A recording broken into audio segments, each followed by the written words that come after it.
राधे राधे भाई, तुम भी बोलो यार राधे राधे। हाँ, दिन में एक बार तो कम से कम राधे राधे बोल लिया करो। और तुम यूपी में जाओगे ना, है ना, यूपी में, और जहाँ जनरली ये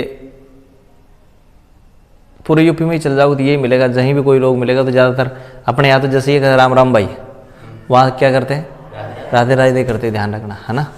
तो बोला करो, है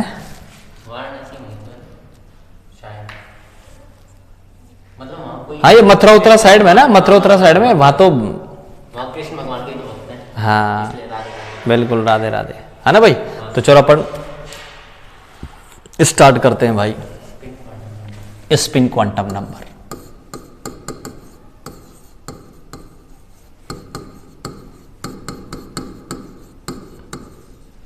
स्पिन क्वांटम नंबर भाई, देखो भाई,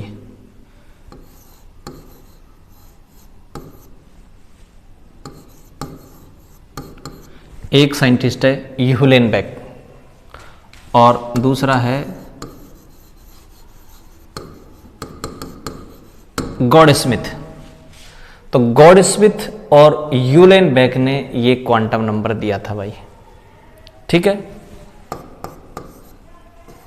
एस से रिप्रेजेंट करते हैं, किससे रिप्रेजेंट करते हैं, एस से।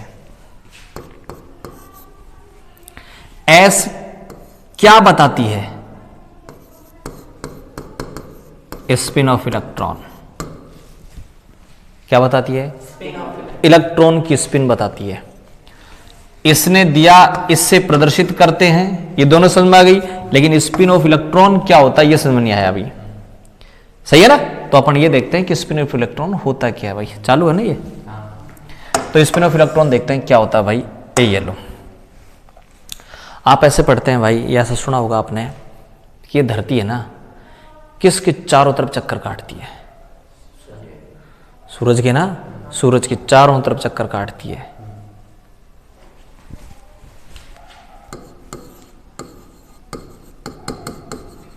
ऑर्बिटल मोशन,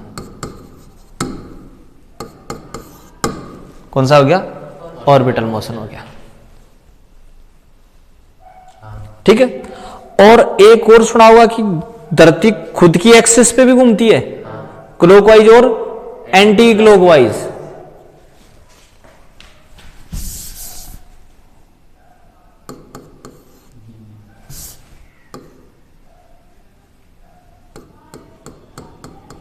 घड़ी ऐसे ही घूमती है ना, पल्ली साइड। और अगर मान लो घड़ी ऐसे घूमने लग जाए तो एंटी क्लॉकवाइज, सही है कि नहीं। इधर घूम रही है, क्या बोलेंगे आप इसे, क्लॉकवाइज। ऐसे घूमने लग जाए तो, और अगर ये ऐसे घूमे तो आप इसे क्या बोलोगे, एंटी क्लॉकवाइज। इलेक्ट्रॉन क्या करता है भाई, दो प्रकार का गति करता है, दो प्रकार का मोशन करता है। एक तो करता है ऑर्बिटल मोशन।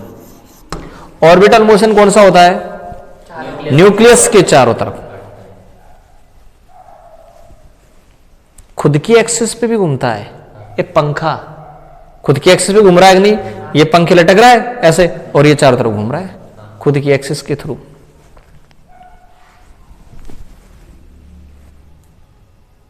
लट्टू घुमाया कभी, वो लकड़ी का बना होता है, उसकी रस्सी से बांध करके ऐसे, है ना। तो वो लट्टू खुद की एक्सिस पे घूम रहा है, वो स्पिन। क्या है वो, स्पिन। ये पंखा खुद की एक्सिस पे घूम रहा है, स्पिन, सही है कि नहीं।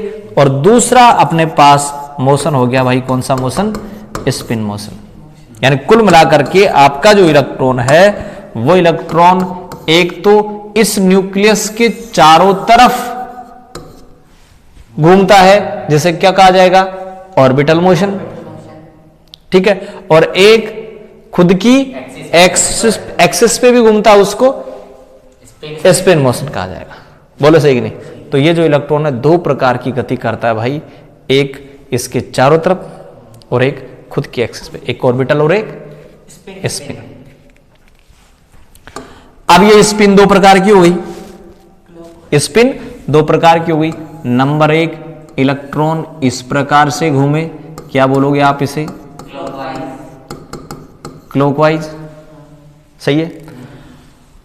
और इस अगर इलेक्ट्रॉन क्लॉकवाइज मोशन में हो तो इलेक्ट्रॉन कैसे लिखा जाएगा? ऊपर की तरफ एरो, और इसके लिए स्पिन क्वांटम नंबर दी जाएगी +½ स्पिन क्वांटम नंबर स्पिन को बताती है। स्पिन क्लॉकवाइज हो तो +½ दूसरी बात भाई, इलेक्ट्रॉन एंटी क्लॉकवाइज मोशन भी कर सकता है, स्पिन कर सकता है, एंटी क्लॉकवाइज स्पिन बोलूंगा मैं, एंटी क्लॉकवाइज स्पिन भी कर सकता है। और अगर वो एंटी क्लॉकवाइज स्पिन करता है तो इलेक्ट्रॉन को कैसे लिखा जाएगा? नीचे की तरफ, एरो को नीचे की तरफ कर दो, और स्पिन क्वांटम नंबर S दिया जाएगा -½ तो स्पिन क्वांटम नंबर या तो +½ होती है या -½ होती है भाई। स्पिन क्वांटम नंबर या तो +½ या अब मान लो मैं कि स्पिन क्वांटम नंबर +½ है भाई, क्या बताओगे इसे? क्लॉकवाइज। -½ है एंटी क्लॉकवाइज। बोलो सही है कि नहीं? अपना आप बता पा रहे होगा आप। क्या पढ़ा आपने? स्पिन को बताती है, नहीं समझ में आया, कोई बात नहीं। अब मैं कहूं कि एक इलेक्ट्रॉन है जिसके लिए S की वैल्यू +½ है, बताओ? क्लॉकवाइज स्पिन कर रहा है, बस तो पता चल गया ना। S बराबर -½ एंटी क्लॉकवाइज स्पिन कर रहा है, तो बताओ S स्पिन को बता रही है कि नहीं? स्पिन को बता रही है। और किसको बताएगी भाई ये?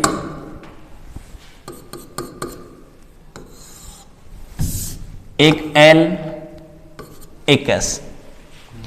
L से आप निकालते हैं ऑर्बिटल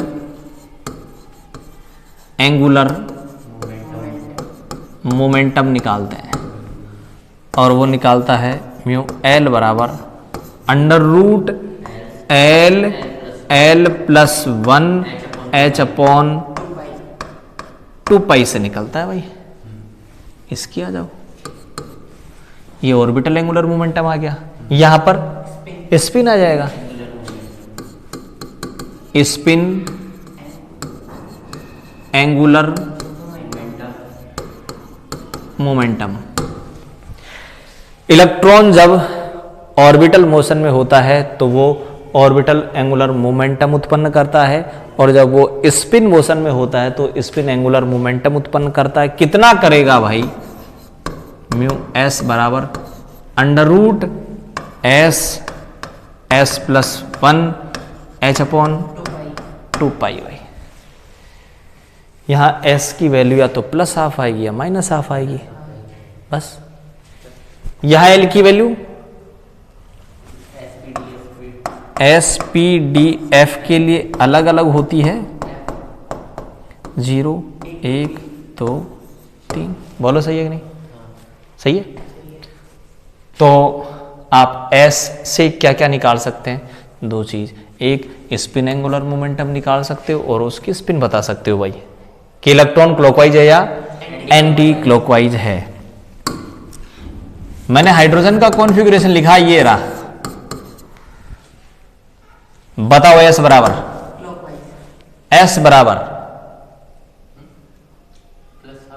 +½ आ जाएगा भाई। क्यों? इलेक्ट्रॉन ऊपर की तरफ है, इसका मतलब क्लॉकवाइज स्पिन है, और इस स्पिन अगर क्लॉकवाइज होता है इसकी वैल्यू +½ होगी। सही है कि नहीं? आगे बात सुनना। ये आपके पास होगी 4 क्वांटम संख्याएं भाई। पहली क्वांटम संख्या n बोर ने दी थी, प्रिंसिपल। L सोमरफील्ड ने दी थी, azimuthal quantum number. M magnetic quantum number Linde ने दी थी। S यूलेनबेक गॉडस्मिथ। ठीक है। एक चीज को मैं वापस बताना चाहूंगा, M की वैल्यू SPDF 1 3 5 7, ये 1 3 5 7 क्या है भाई? नंबर ऑफ ऑर्बिटल मान दो या टोटल वैल्यू ऑफ M। या तो F में 7, D में 5, P में 3, S में 1, क्या ही है? या तो नंबर ऑफ ऑर्बिटल है या total number of total value of m है। सही है कि नहीं? और अगर मान लो s के लिए टोटल वैल्यू कितनी है? एक वैल्यू है और वो होगी 0 s के लिए। p के लिए टोटल वैल्यू 3 है और वो होंगी +1। कैसे लिख दो? 0 -1। बोलो सही नहीं? d के लिए कितनी वैल्यू होंगी? 5 होंगी और वो कौन सी होंगी? माइनस, गलत लिख दिया ना मैंने, -2 -1 0 +1 +2। सही है? f के लिए, ये किसके लिए आ गई भाई? d के लिए। f के लिए 7 वैल्यू होंगी और वो होंगी -3 -2 -1 0 +1 +2 +3। m की वैल्यू ध्यान रखने वाली बात है भाई। क्वेश्चन देखते हैं इसके एक दो अपन। हाइड्रोजन का कॉन्फ़िगरेशन लिख दिया सपोज मैंने 1s1। ठीक है? आपने ऐसा पढ़ा था कि s में आप एक बक्सा बनाते हैं, p में आप 3 बक्से बनाए, 1 3 5 7 भाई। d में आप, f में आप। क्लियर बात? इधर आ जाओ। s है, कितना बक्सा बनाऊं भाई? कितना इलेक्ट्रॉन है? एक इलेक्ट्रॉन है, क्लॉकवाइज होगा। एक इलेक्ट्रॉन है, क्लॉकवाइज होगा। ये आप थोड़ा आगे पढ़ेंगे कि क्लॉकवाइज होगा, एंटी क्लॉकवाइज होगा, कहां जाएगा कहां नहीं जाएगा, भर दिया। वो कह रहा है चारों क्वांटम नंबर की वैल्यू बताए हाइड्रोजन में। हाइड्रोजन में की वैल्यू बताए। बताते हैं भाई। इलेक्ट्रॉन कहां है बताओ? n बराबर 1 में है, n की वैल्यू 1। s है, s p d f, l की वैल्यू 0 1 2 3। बोलो भाई l की वैल्यू 0 आएगी। m की वैल्यू बोलो, m की वैल्यू बोलो। 0 आएगी ना यार। s के लिए m की एक वैल्यू होती है और वो होती है 0 बस। और अगर यहां p होता तो या तो 0 लिखता या +1 लिखता या -1 लिखता। सही है कि नहीं? d होता तो -2 -1 0 +1 +2, पांचों में से कोई सा भी आ सकता है। ठीक है? s की वैल्यू लो भाई, चारों क्वांटम संख्या हो गई। हीलियम का कॉन्फ़िगरेशन बोले 1s2। ठीक है? एक क्लॉकवाइज एक एंटी क्लॉकवाइज, 2 है। एक क्लॉकवाइज लिखोगे, एक anti clockwise. n l m s। n बोलो, l बोलो, m बोलो, s बोलो।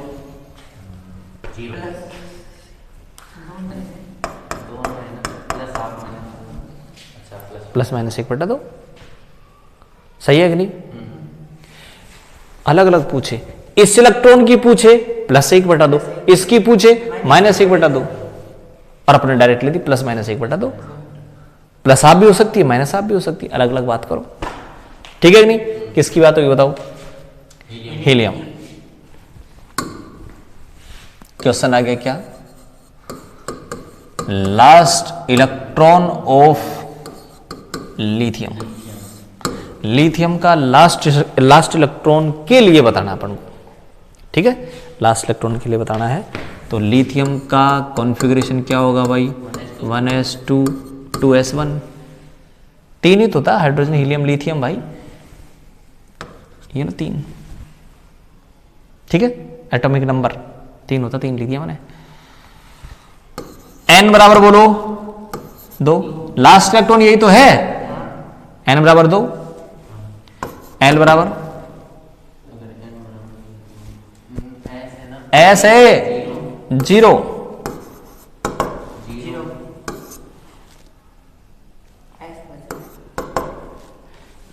एक इलेक्ट्रॉन है, बोलो क्लॉकवाइज ही होगा, सही है।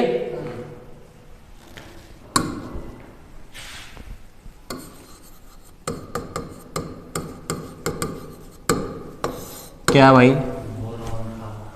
Last electron of boron 1s2 2s2 2p1 है, सही है कि 5 था, hydrogen helium lithium beryllium boron 5 हो गया, 5 लिख दिया अपन ने। ऑप्शन ए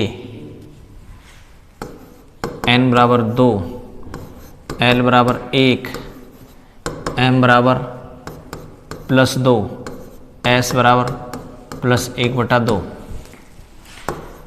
b n बराबर 2, l बराबर 0, m बराबर 0, s बराबर +1/2,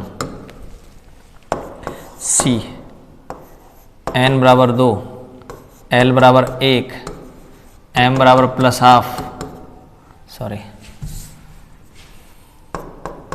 प्लस का 1, s बराबर +1/2, d n बराबर 2, l बराबर 1, m बराबर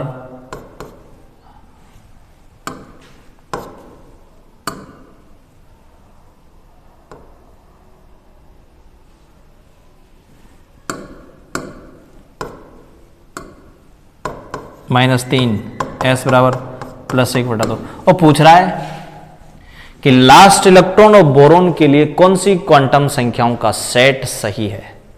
एक एक चेक करेंगे भाई, एक एक चेक करेंगे इसमें, ठीक है। पहला सेट, ये लास्ट इलेक्ट्रॉन रहा, n बराबर 2 है इसके लिए, n बराबर 2 है, l इलेक्ट्रॉन किस में है, p में, सही है। n बराबर 2, ये भी हो सकता है, ये नहीं हो सकता, पहले इसको हटाऊं यार, ये एरो लगाए जो, ठीक है। ये भी हो सकता है, हो सकता है ना, ये भी हो सकता है। P के लिए m की वैल्यू या तो -1 होगी या 0 होगी या +1 होगी, सही है ना। अब इन तीनों में से कौन सा सही है, इस पे चले जाओ।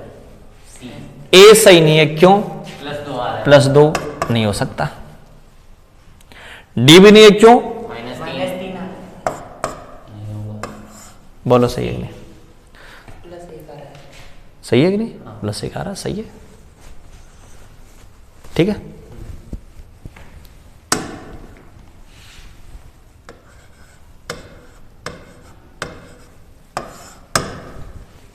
एक ऑर्बिटल है 3d_2, 3d_2,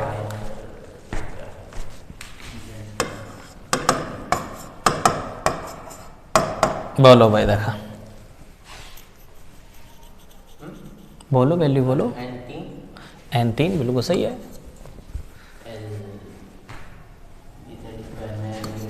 SPDF 0 1 2 3, यार L की वैल्यू अच्छे से रट लो ना, ये तो पता है, पर उसमें D तो है, D तो है 2, M की वैल्यू बोलो,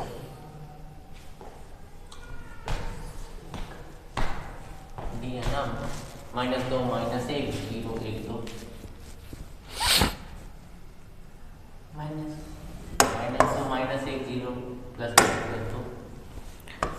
DZ² के लिए होती है 0,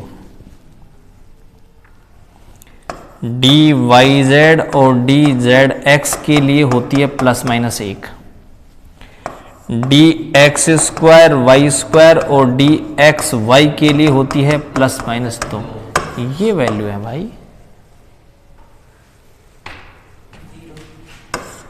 ये बात कर ली मैंने किसकी, D की, P की और बता दूं, कभी पिप किया जाए तो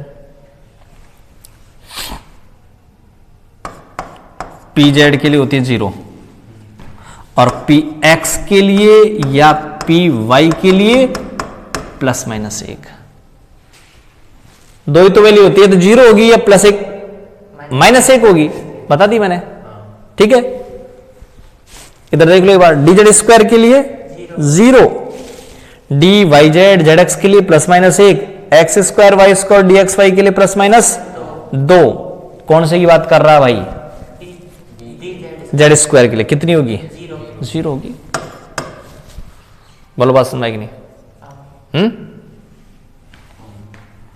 डी का कोई सा पूछ ले, 3dxy 3dxy n बराबर 3, l बराबर 2, m की वैल्यू एक्स वाई है +-2।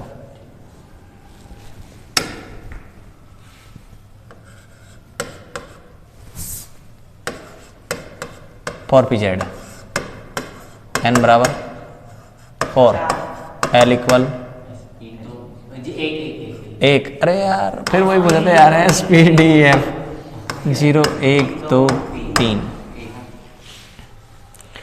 5 रुपए कुप्पी लीजिए आज मेहंदी की, हाथ पे लिख लीजिए SPDF 0 1 2 3, तुरंत देख लिया कोई है ना।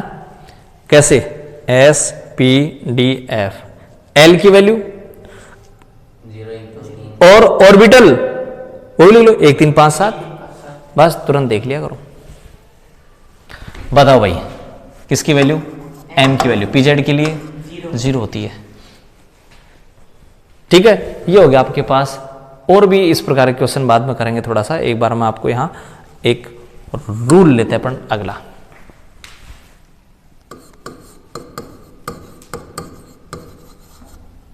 ऑफ बाउ रूल कौन सा लेते हैं भाई? ऑफ बाउ, है ना। अब ये जो ऑफ बाउ रूल है, ये ऑफ बाउ एक जर्मन वर्ड है भाई। ऑफ बाउ रूल ऑफ बाउ ने नहीं दिया था। ऑफ बाउ रूल ऑफ बाउ ने नहीं दिया था। ये ऑफ बाउ तो क्या है? एक जर्मन वर्ड है भाई।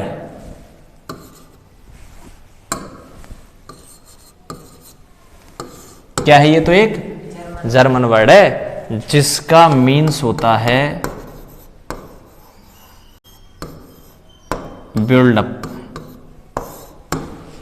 किसी चीज को बनाना, किसी चीज का निर्माण करना।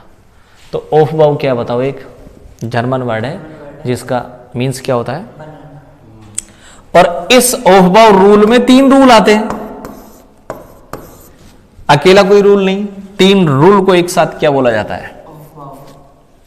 फर्स्ट n+l रूल, दूसरा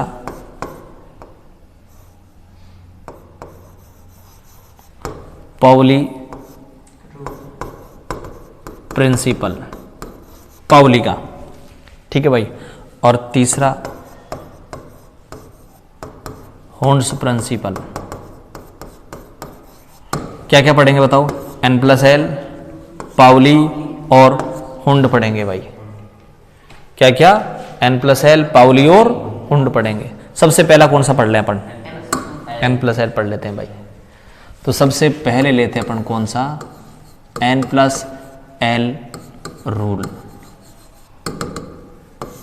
n+l लेते हैं भाई। कौन सा ले लें? पढ़ेंगे कौन कौन से बताओ? n+l, Pauli, Hund. पहला कौन सा ले लें? देखो भाई, ये 1s, ये 2s, ये 2p, ये 3s, ये 4p, ये 4d। इनके लिए n की वैल्यू बताओ। बोलो। 1 2 2 3 4 4। ये जो संख्या लिख रही है ये क्या है? n है। क्या ये? एन की वैल्यू, एल की वैल्यू, एस के लिए 0, एस के लिए, पी के लिए, एस के लिए, पी के लिए 2, एन प्लस एल निकाल लो, एल बोलो भाई, 1 2 3 3 5, बताओ एन प्लस एल निकालना आ गया कि नहीं। अब मेरे पास ये इलेक्ट्रॉन है और मैं इलेक्ट्रॉन से कहूं कि जा किसी में बैठ जा, किसी में भी बैठ जा, ये इलेक्ट्रॉन मैं कहूं कि जा बैठ जा, तो इलेक्ट्रॉन के सामने ये 1 2 3 4 5 6 ऑप्शन है, कहां बैठेगा। 2 चीज, कहां बैठेगा। नंबर 1, ये इस प्रकार का कोई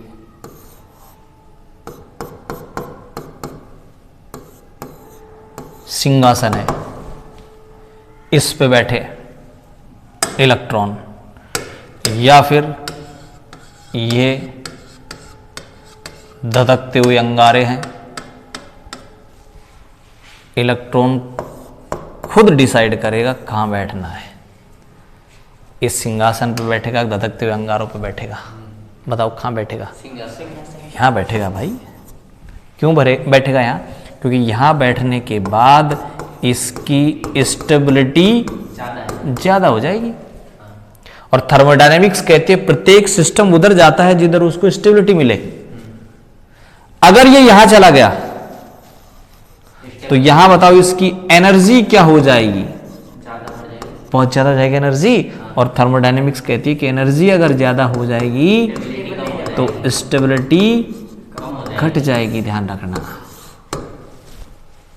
एनर्जी अगर ज्यादा हो जाएगी तो स्टेबिलिटी घट जाएगी, सही है। तो इलेक्ट्रॉन वहां जाएगा जहां उसको स्टेबिलिटी मिलेगी, यहां जाएगा यहां एनर्जी बहुत ज्यादा है, यहां जाएगा यहां उसकी एनर्जी कम है।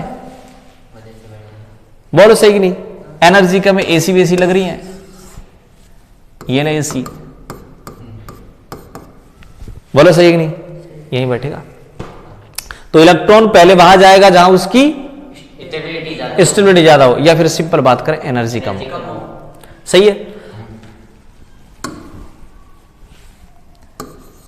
n प्लस एल अगर मान लो कम है ना, तो इसका मतलब होता है, ध्यान रखना, उसकी एनर्जी कम है, बात एक ही है।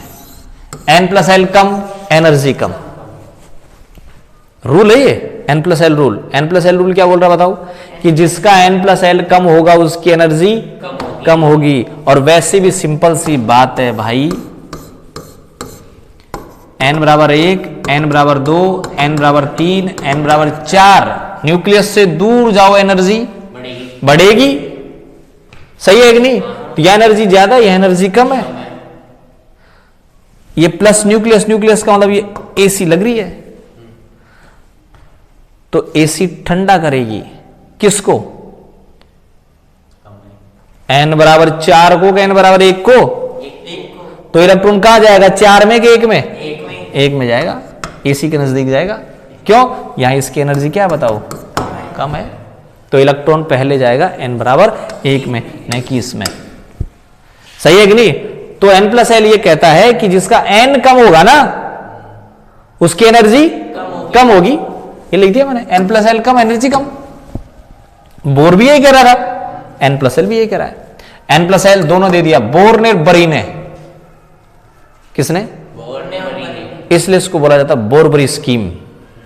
क्या बोला जाता है, पहले सिर्फ बोर ने दिया था कि n बराबर 1, n बराबर 2, n बराबर 3, n बराबर 4, बाद में बरी और शामिल हो गया और फिर नई स्कीम निकाली, क्या नाम दे दिया, बोरबरी स्कीम, सही है कि नहीं। स्कीम आती है रोज, नहीं नहीं, कई आते हैं कि साहब हमारी स्कीम से जुड़ो, इसमें ये आयुर्वेद शैम्पू आता है, हमारी कंपनी में 1000 रुपये में जुड़ो, फिर चैन बनाओ, आप घर बैठे अरबपति बन जाओगे, सही है कि नहीं। अभी आप चप्पल में घूमते हो, बाद में आप मर्सिडीज में घूमोगे 6 महीने बाद में, क्या है वो स्कीम है, क्या बनाने की, उल्लू बनाने की, सही है ना। लेकिन बोरबरी स्कीम उल्लू बनाने की नहीं है, केमिस्ट्री ये केमिस्ट्री की है, यहां उल्लू बनाने का काम नहीं। इलेक्ट्रॉन पहले किस में जाएगा? n+l रूल बताएगा। उसमें जाएगा जिसका n कम होगा, सीधी बात। आ जाओ ऊपर। इलेक्ट्रॉन पहले उसमें जाएगा जिसका n कम होगा, n+l कम होगा। ये सारी कहानी क्लियर। अब तो बताओ इलेक्ट्रॉन सबसे पहले किस में जाएगा? 1s में जाएगा। उसके बाद वो 2s में जाएगा। उसके बाद वो 2p और 3s किस में जाएगा? 3s में। बोलो 2p और 3s में से किस में जाएगा? बोलो भाई। 3s। फेल हो गया मामला? एक एक और मेरा 2p इसका 3s। नहीं नहीं, ऐसे नहीं। अब ऐसा तुम दो ही जन हो, एक एक जना बोल दोगे, दोनों में से एक तो आएगा। ऐसा थोड़ी ना। n+l कम चला गया, उसके बाद इसमें चला गया, इन दोनों का सेम आ रहा है ना। लेकिन मैंने क्या कहा था? बोर्ड ने क्या कहा? इलेक्ट्रॉन पहले उसमें जाएगा जिसका n+l कम होगा। बोर्ड ने n+l की बात ही नहीं कही यार। n बोर्ड क्या कर रहा था? इलेक्ट्रॉन पहले उसमें जाएगा जिसका n कम होगा। तो दोनों में से n किसका कम है? और 2p का बस तो 2p में जाएगा पहले भाई। अच्छा अगर n+l सेम है तो पहले किस में जाएगा? जिसका n कम होगा। बोलो बात समझ में आएगी नहीं? सही है ना? और सिंपल रूल यही है, जिसका n कम हो उसमें पहले चल जाएगा। सही है? तो n+l रूल समझ में आ गया भाई। इलेक्ट्रॉन पहले उस सब सेल में जाएगा जिसका n+l कम होगा। कम होगा, और n+l कम है, इसका मतलब वहां इलेक्ट्रॉन की एनर्जी कम हो जाएगी। और एनर्जी कम हो जाएगी तो उसकी स्टेबिलिटी बढ़ जाएगी। आपने पढ़ लिया n+l रूल, कल पढ़ेंगे पाउली और हुंड। ठीक है? समझ में आया कि नहीं भाई? n+l